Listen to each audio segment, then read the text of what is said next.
Look at this number, 3,512,148.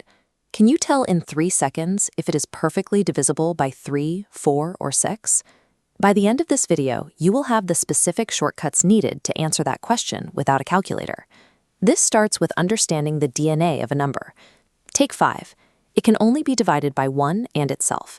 In math, we call this a prime number, or Mulic. Compare that to 6. It has multiple structural components, 1, 2, 3, and 6. This makes it a composite number, or Yogic.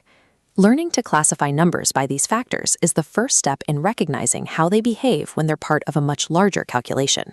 Take these two composite numbers, 8 and 15. We can see they both have several factors, but when we look for overlap, they share nothing except for the number 1. This specific relationship, where two numbers share no common factors other than 1, is called coprime, or sahamulic.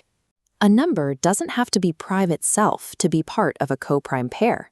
It's strictly about the relationship between the two. When you test for divisibility by 2 or 5, most of the number is just a distraction.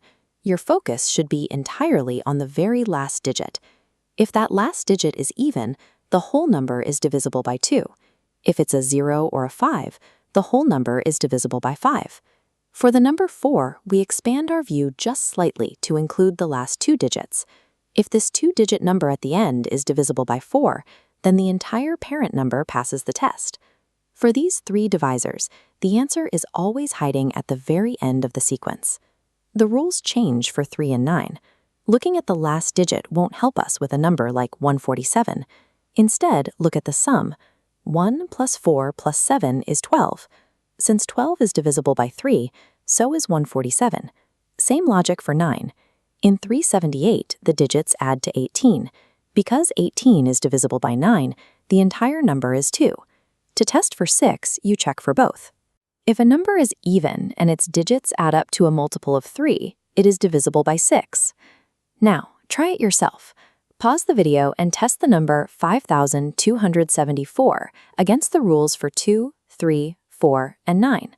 It passes for 2, 3, and 9, but fails for 4, because 74 cannot be divided evenly by 4. Choosing the right mental strategy allows you to analyze a 7-digit number as easily as a single-digit one. We can also use these rules to find missing information. Suppose we know this 5-digit sequence is divisible by 3, but 1 digit is missing. First, we add the known digits, 4, 7, 5, and 2. That gives us 18. Since 18 is already divisible by 3, placing a 0 in the blank space works perfectly. But we can also add 3 to that total repeatedly. This reveals that 3, 6, and 9 are also valid digits for this sequence. This summary sorts every rule we've covered. On one side, we have our definitions. On the other, we see that every test is either about the end of the number or the sum of its digits. These shortcuts allow you to identify the internal structure of a number without the manual labor of long division.